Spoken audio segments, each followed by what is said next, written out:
I was halfway through painting the trim on my front porch when I noticed the golf cart pulling up. Not just any golf cart, this one had flashing lights strapped to the top with bungee cords, a magnetic security sign slapped on the side, and 2 HOA board members dressed like bootleg mall cops. And leading the charge? Zelda Simmons, the HOA president. 60-something, bleach blonde bob, visor, clipboard. That woman had the soul of a parking ticket.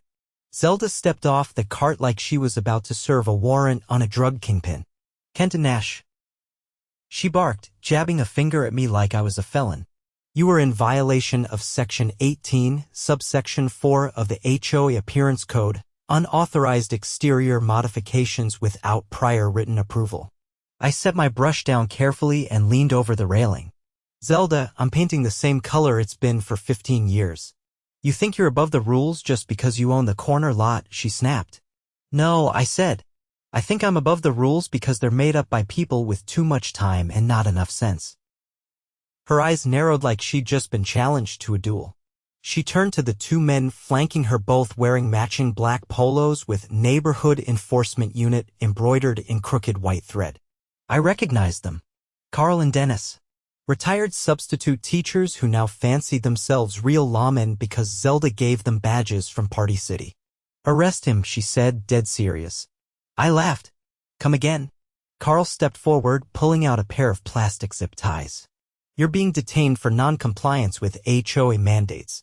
What? I blinked. You're kidding, right? Dennis pulled out what looked like a laminated card. We're authorized by the HOA to issue citations and conduct citizens' arrests. You 2 planning to drag me off my own porch? I asked. Zelda crossed her arms. You'll be escorted to the clubhouse until the board decides how to proceed. That's when I stood up straight and gave them a look I hadn't used in a long time, one I usually reserved for press conferences and incoming state audits. You might want to call this off, I said calmly. Zelda rolled her eyes. Oh, what are you going to do, Kenton? Call your lawyer.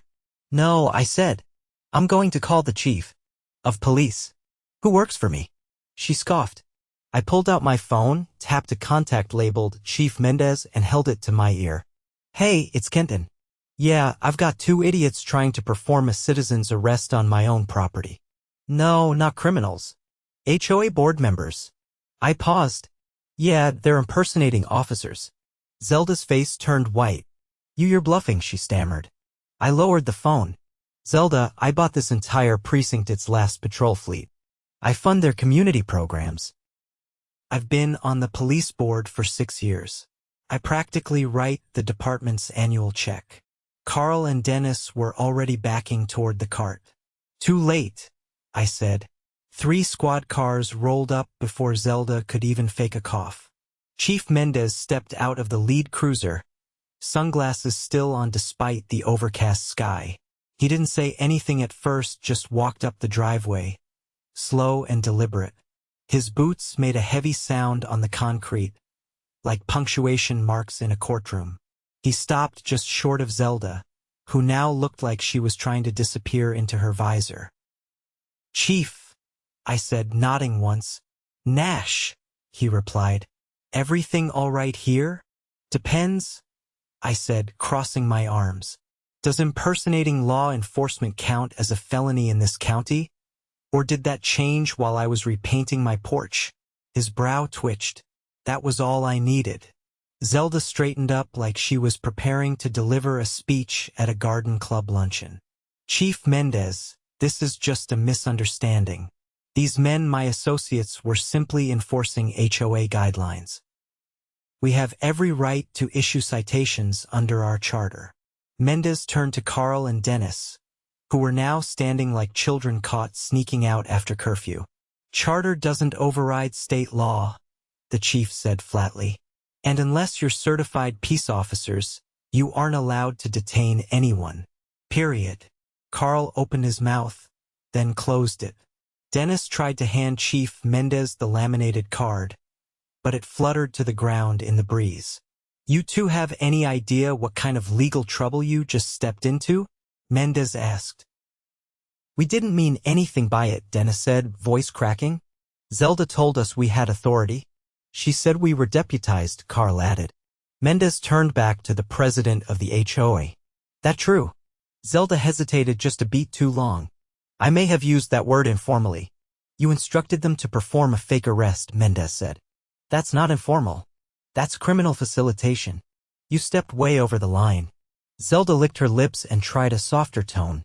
Let's be reasonable here. This doesn't have to become a scene. It already is, I said. And just wait until the footage from my security cameras hits the city council inbox. Zelda's eyes darted toward the nearest camera mounted on the corner of my property, then to the second one on the lamppost, then the third, discreetly mounted beneath the eaves. Her face fell. Mendez turned and gestured to one of the officers. Get statements. Collect anything he's got recorded.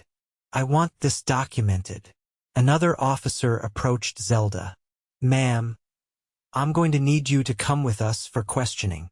What? She shrieked. You can't be serious. We're well past serious, the officer said. You orchestrated an illegal detainment. You're lucky we're not cuffing you on the spot. Zelda tried to argue, but another cruiser pulled up with Detective Arlen inside. He was the department's internal affairs liaison, sharp suit, sharp jawline, sharper pen. He didn't like wasting time. Who's the ringleader? He asked. Mendez pointed. Her. Arlen stepped forward. Zelda Simmons, you're being investigated for incitement to impersonate law enforcement, conspiracy to detain without cause, and obstruction of civil liberties. You'll be informed of your rights shortly. Zelda looked at me like I had summoned all this personally. You brought this on yourself, I said. Maybe next time you'll just send a letter like a normal person. The officers escorted her to the back seat of a cruiser. Carl and Dennis weren't arrested, but they were both issued formal citations and banned from participating in any HOA enforcement activities pending investigation. They stood there, stunned, as their golf cart was loaded onto a flatbed for evidence processing. The street was quiet except for the distant hum of engines and the occasional bark of a neighbor's dog. A few residents had come out of their homes once the flashing lights appeared. Most of them lingered behind hedges or porch columns, pretending to water plants or fetch mail. But I saw them watching. One of the neighbors, a nurse named Tanya from 3 houses down, approached me cautiously. Is it true? They actually tried to arrest you? Not tried. Almost succeeded, I said.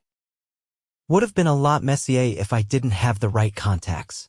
She glanced toward the retreating police cars. Guess that's the end of the neighborhood enforcement unit, huh? I gave a dry laugh. Let's hope. Later that evening, I sat on my porch with a thermos of coffee and a small stack of paperwork. I wasn't just going to let this die in the news cycle. I dealt with HOA drama before nuisance fines, arbitrary design rules, even a landscaping citation during drought restrictions. But this crossed a line. I pulled up the HOA charter on my tablet and started reading. I'd requested a digital copy years ago, back when Zelda first started pushing for a unified aesthetic. Most of the board had rubber-stamped her ideas, too intimidated or too apathetic to push back. But now they were vulnerable. The bylaws clearly stated that any board member involved in criminal activity related to HOA governance could be suspended pending a vote. Problem was, Zelda had stacked the board with her friends over the years, people who owed her favors or owed her silence. I needed leverage, so I made a few calls. Not to lawyers or politicians. Not yet. I called neighbors. People who'd been fined for ridiculous reasons. People who'd had their fences repainted without consent. People who'd been told their front door colors were inappropriate.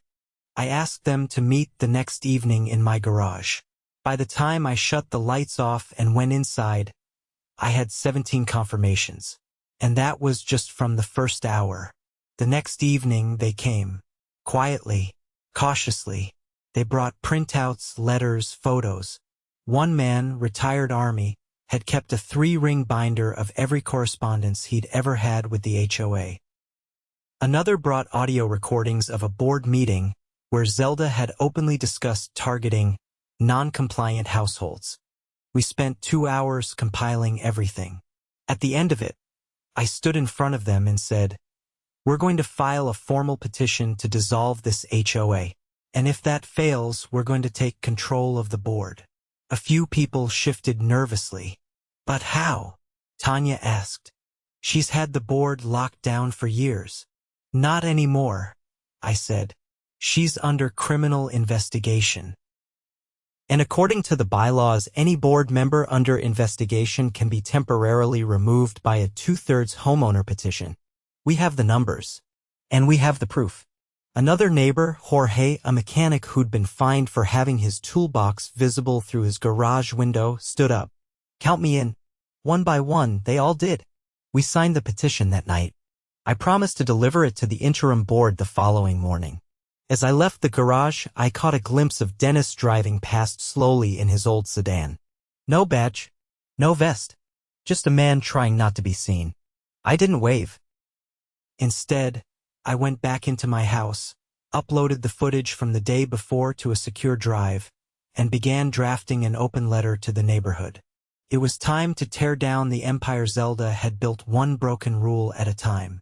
By sunrise, the petition had over 50 signatures, more than enough to force a temporary board suspension under the HOA bylaws. I printed the final document on heavy stock paper, slid it into a manila envelope, and walked it straight to the interim board's mailbox outside the clubhouse. Zelda's name had already been scraped off the door, replaced by a crooked paper sign that read, Interim HOA Secretary, Leonard Pike. Leonard was the only board member who hadn't been in Zelda's pocket. He was timid, sure, but he had a good memory and a debilitating allergy to conflict. When I'd called him the night before, I could hear the panic in his voice. He didn't want to be in charge, but he also didn't want to be lumped in with the circus Zelda had created. I pressed the envelope firmly into the metal slot and turned to leave just in time to see a silver Range Rover roll up, parking at a hard angle across two visitor spots. Out stepped someone I hadn't seen in years, Amanda Greeley, Zelda's niece and her unofficial enforcer in all things architectural. She'd lived in the neighborhood once, but moved out 5 years ago after a very public meltdown involving a garden gnome and a misdelivered Amazon package. Now she was back, heels clicking across the pavement like she was walking into a courtroom. You, Amanda said, eyes narrowing. I didn't stop walking. Me. I heard you've been stirring things up. Just cleaning house, I said. She followed me for a few steps. My aunt built this community. Your aunt built a petty dictatorship with clipboard tyrants and fake cops. She had a vision, Amanda snapped. And now she has a criminal record, I replied. If you're here to try and pick up where she left off, don't. It's over. She stopped walking, but her voice carried. You think this ends because you had a few golf carts impounded and a clipboard queen arrested? You have no idea how deep this goes. I paused. You just admitted it goes deep. Thanks. She turned away, muttering something I didn't catch. Probably for the best. Back at my house, I found a manila envelope taped to my door. No name, no return address. Inside, a folded letter and a stack of printouts. The letter was typed in all caps. It read, Follow the money. Start with lot 43. The printouts were HOA financial statements years worth.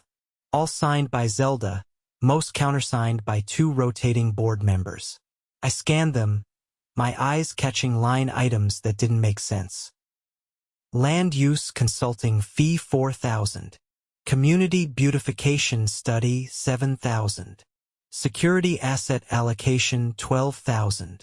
Each fee had been paid to a shell entity named Elmview Solutions, LLC. I looked it up immediately.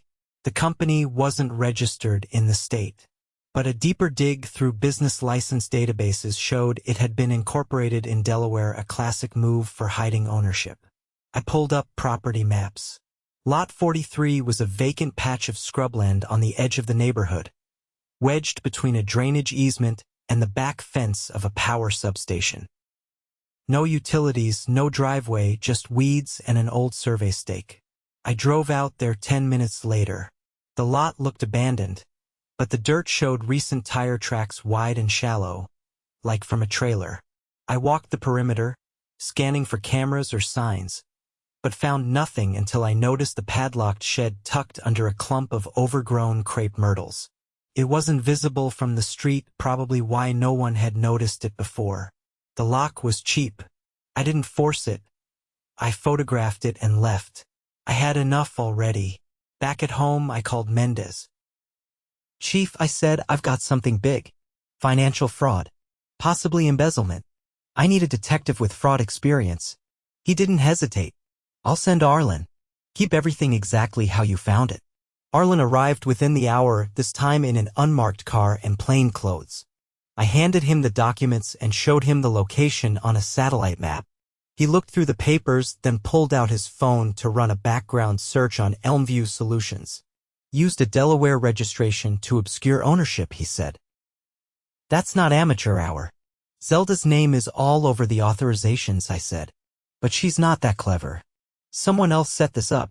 Arlen nodded slowly. "We'll get warrants. If this connects to public funds or misused assessments, it's going federal." By evening, Lot 43 was marked off with yellow tape and a mobile evidence unit had rolled in.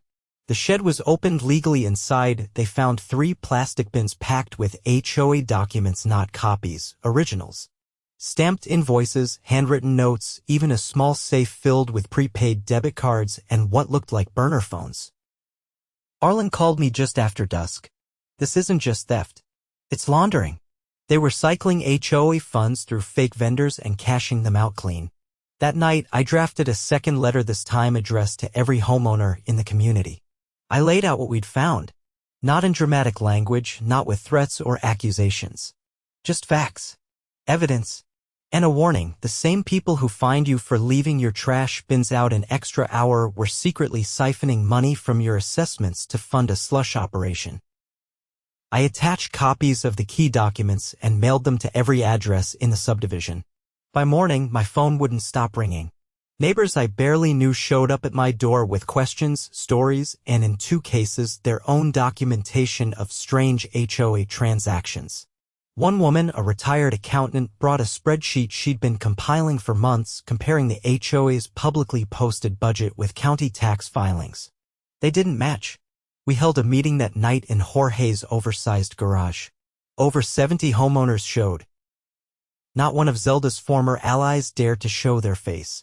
Leonard Pike was there too. He stood up near the end, voice shaking but determined. "I never knew about the money," he said. "I just thought she was strict. I didn't think she was stealing from us." "You're not the only one," said Tanya. "But now we know." I stepped forward. "Here's what we do next. We vote to dissolve the current board. We appoint a new one. Transparent, temporary, and focused only on restoring order and auditing every dollar." No one objected. I had already filed a motion with the county registrar to freeze the HOA's bank account pending a full audit. With the evidence provided by Arlen's team, the judge approved it within hours. The next morning, local news vans lined the street. Word had leaked, probably from the courthouse. A reporter tried to get a quote from me as I left my driveway.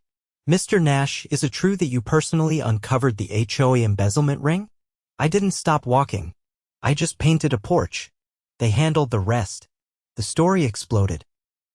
By the end of the week, Zelda's face was on the evening news, escorted in handcuffs into a federal courthouse.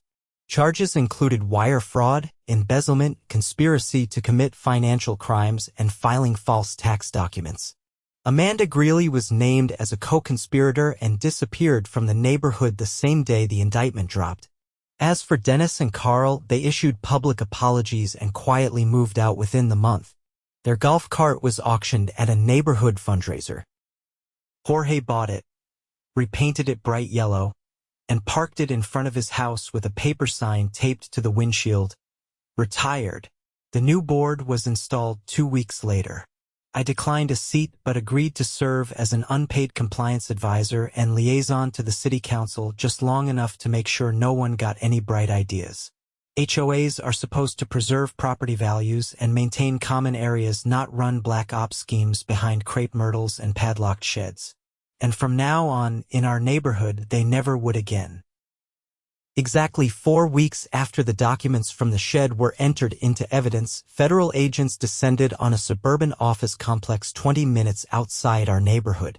The building was nondescript gray stucco, faded sign, half the offices for lease, but Suite 206 belonged to an entity labeled Elmview Regional Holdings. Inside, agents found shredded documents still warm, 2 disconnected hard drives, and a woman trying to climb out the back window in orthopedic heels. Her name was Karen Dumont, a former city zoning consultant with 3 shell companies and a revoked CPA license. She wasn't just the paper owner of Elmview Solutions, she was the architect of the entire financial web. According to the arrest affidavit released that afternoon, she had been funneling HOA funds through fake consulting deals, kickbacks, and land use permits that never existed. Zelda was the face. Karen was the machine. Chief Mendez called me after the raid. She lawyered up before the ink was dry on the warrant, he said. But we flipped one of her bookkeepers. The guy's singing like a jukebox. I leaned against the kitchen counter watching 2 city inspectors measure the sidewalk slope outside. So this was bigger than our HOA? Way bigger, Mendez said.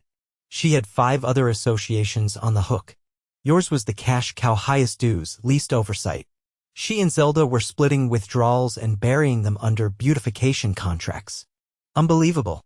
Not really, he said. You'd be shocked how many HOA budgets get hijacked once nobody's watching.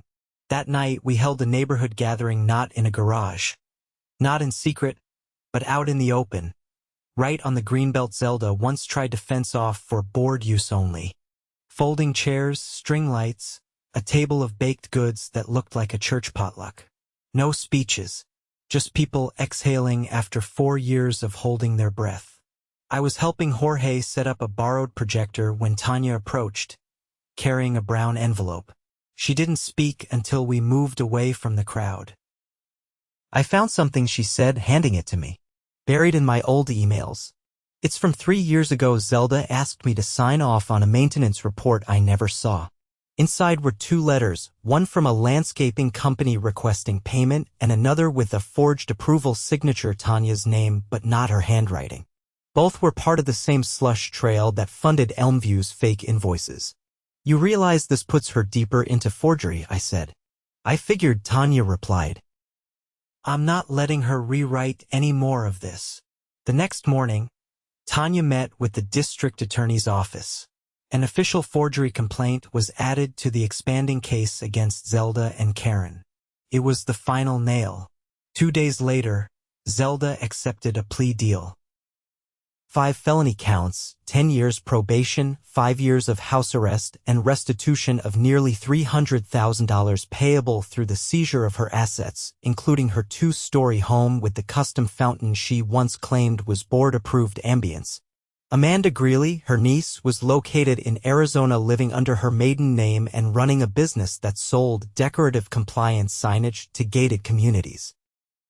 She was extradited on charges of aiding and abetting, and her mugshot aired on the local news, sandwiched between a weather report and a story about a goat yoga festival. At the next community meeting, Leonard Pike resigned from the interim board. He didn't give a speech. He simply stood, handed me the binder, and said, I think it's time you ran this. I didn't want the job, but I took it for now. We voted in 5 new members that night, all homeowners who had been targeted by Zelda's regime. Jorge handled maintenance oversight. Tanya took finance. We opened the books, canceled every third-party contract that couldn't prove deliverables, and launched a full audit with an independent firm. The results were staggering. Over 8 years, more than $400,000 had been misappropriated. Some of it was recoverable. Most was gone, diverted into shell accounts, used to pay for private flights, luxury furniture, and in one instance, a custom-built miniature replica of the clubhouse Zelda had commissioned as a board morale gift. The county revoked the HOA's nonprofit status pending reformation.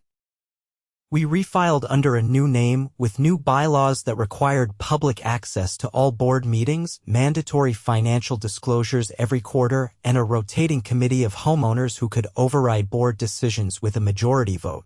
No more secret votes. No more surprise fines.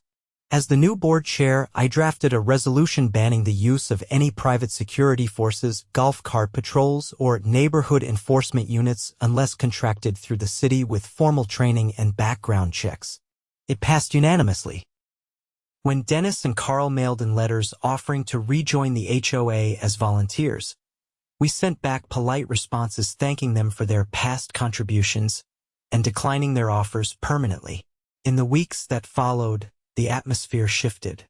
Neighbors who used to avoid eye contact now waved from their yards. The community garden, once stripped of funding, bloomed again under a group of volunteers. Kids rode bikes without laminated warning notices taped to their handlebars. The place felt like a neighborhood, not a prison yard with hedges. One afternoon, I sat on my front porch, sipping lemonade while two city workers replaced the old neighborhood sign. The new one was simple. Brushed metal, no gold trim, no unnecessary flourishes. Just the name of the subdivision and the words, established by the residents. A man in a navy blue sedan pulled up across the street. I didn't recognize him until he stepped out, Detective Arlen, out of uniform, holding a clipboard and a stack of folders. "Didn't expect to see you again," I said. He crossed the lawn and nodded once. "Thought you'd want a copy of the finalized case file." I took the folders. "That fast?" DA expedited it. Public pressure helped. Never seen an HOA story trend on social media before. I opened the top folder. Inside were transcripts, wire transfers, emails, and the final tally, 7 criminal charges, 4 convictions, and an irrefutable chain of evidence that started and ended in our quiet cul-de-sac. "You did good here," Arlen said. "I just painted my porch," I replied. He laughed once dry and genuine, then glanced around. "Place looks different." "It is." He lingered for a beat, then nodded and returned to his car. Later that evening, I stood at the edge of the greenbelt, watching the sunset spill over the rooftops. A few kids were playing tag near the old clubhouse, now renamed the community hall. A chalkboard sign out front read, "Game night at 7. All welcome." I didn't plan to stay on the board forever. Just long enough to make sure no one forgot what happened when power went unchecked.